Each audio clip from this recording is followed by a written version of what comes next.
tell me that I'm never. Halo semua, salam sejahtera Malaysia. Selamat datang ke channel Fels Lifestyle. Terima kasih kerana terus setia dan bersama di dalam channel ini.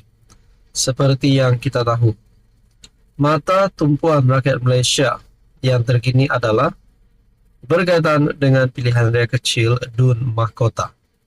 Ada yang kata calon kerajaan perpaduan ataupun BN akan menang.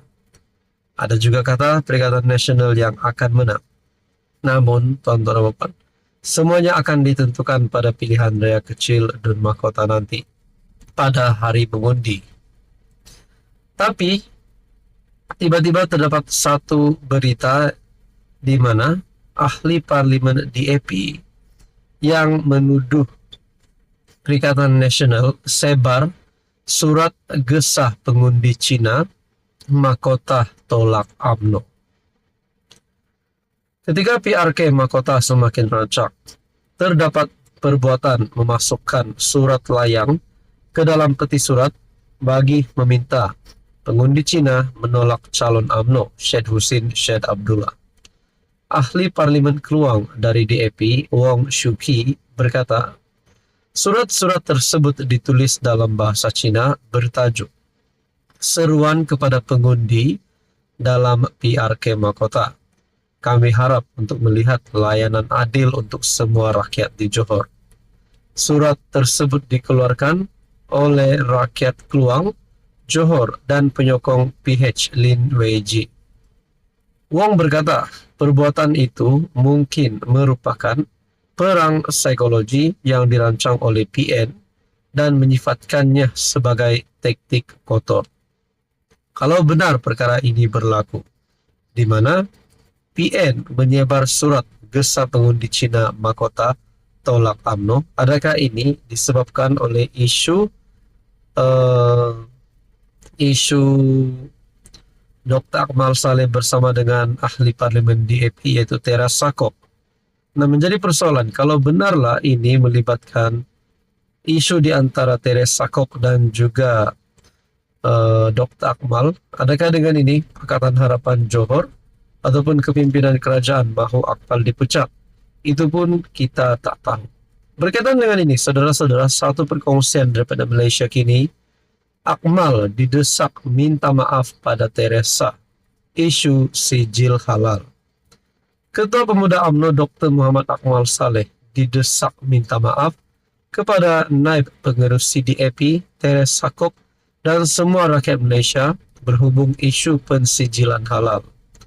Ahli Jawatan Kuasa DAP Johor, Dr. Bu Cheng Hau, berkata, keputusan terkini Kabinet untuk tidak mewajibkan pensijilan halal bagi restoran dan perniagaan makanan yang tidak menjual daging babi dan alkohol membuktikan kebenaran pendirian KOP.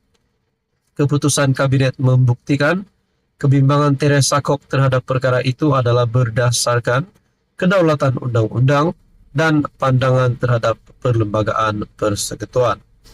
Pandangannya mencerminkan kebimbangan daripada semua lapisan masyarakat, termasuk peniaga kecil Melayu dan bukan Melayu, ketika rapat menghadapi masalah ekonomi dan kecewa terhadap politik perkauman dan kepercayaan agama yang ekstrim, kata Bu.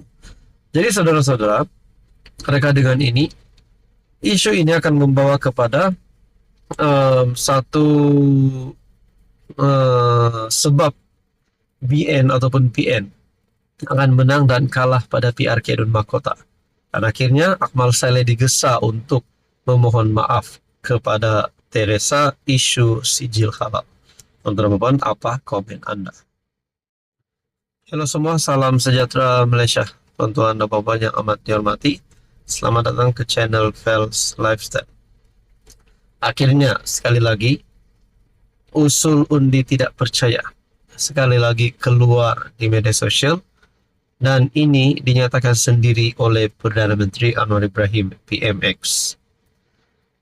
Akhirnya, selepas Anwar Ibrahim digesa daripada kepimpinan PAS untuk meletakkan jawatan, kerana usul itu telah diluluskan oleh kepimpinan PAS menggesa Anwar letak jawatan, nampaknya Anwar Ibrahim menyahut cabaran itu dengan mengeluarkan kenyataan untuk mengadakan usul undi tidak percaya pada masa persidangan terdekat ini. Satu tulisan daripada Syahbudin bertarik 21 September. Elok juga ada usul undi tidak percaya Oktober ini.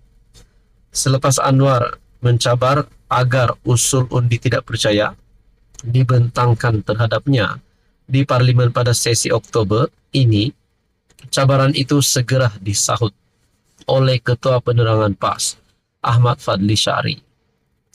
Menurut ahli Parlimen Pasir-Mas itu, jika benar usul undi tidak percaya mahu dibentangkan, ahli-ahli Parlimen Blok Kerajaan hendaklah dibebaskan daripada perjanjian yang sebelum ini mengikat mereka. Beliau mendakwa wakil rakyat daripada Blok Kerajaan ketika usul percaya terhadap Anwar pada Disember 2022 dahulu telah diikat dengan suatu perjanjian. Jika benar-benar anak jantan, bebaskan ahli-ahli Parlimen daripada semua perjanjian yang mengikat mereka. Beri mereka kebebasan mengundi mengikut pilihan sendiri. Kita tengok adakah Datuk Seri Anwar masih kekal ataupun tersungkur, katanya di FB. Saudara-saudara, menurut anda, adakah sekiranya kepimpinan PHPN Kerajaan Perpaduan hari ini membebaskan ataupun tidak lagi mengikat ahli-ahli Parlimen untuk lompat sokongan ataupun lompat parti? Adakah keputusan berpaling kepada Perikatan Nasional? Adakah ramai ahli Parlimen daripada kerajaan hari ini akan menyokong Perikatan Nasional? Itu menjadi persoalannya. Yakin sangatkah PN sekiranya ahli Parlimen kerajaan tidak diikat dengan janji-janji itu, mereka terus akan sokong PN? Itu menjadi persoalannya. Saudara-saudara, bagi saya, secara pribadi, apa yang dilakukan oleh kepimpinan PHPN yaitu mengikat ahli Parlimen adalah untuk kestabilan politik, bukan semata-mata untuk mengekalkan Anwar sebagai Perdana Menteri. Itu hanya pandangan pribadi saja. Jadi saudara-saudara, kalau benarlah mereka ahli-ahli Parlimen ini tidak lagi diikat dengan janji seperti mana yang berlaku sebelum ini, seperti mana mereka diikat sebelum ini dengan perjanjian-perjanjian itu, adakah ramai ahli Parlimen daripada kerajaan hari ini akan menarik sokongan? Itu menjadi persoalannya. Jadi saudara-saudara, selepas semua itu dilakukan secara tertib di akhir tulisan Syahbudin, barulah Blok Pembangkang mengemukakan usul undi tidak percaya secara rasmi kepada Parlimen. Agak-agak kalau semua itu berlaku, berani tak Anwar mengarahkan Speaker Parlimen Johari Abdul agar membenarkan usul undi tidak percaya diluluskan atau untuk dibentangkan?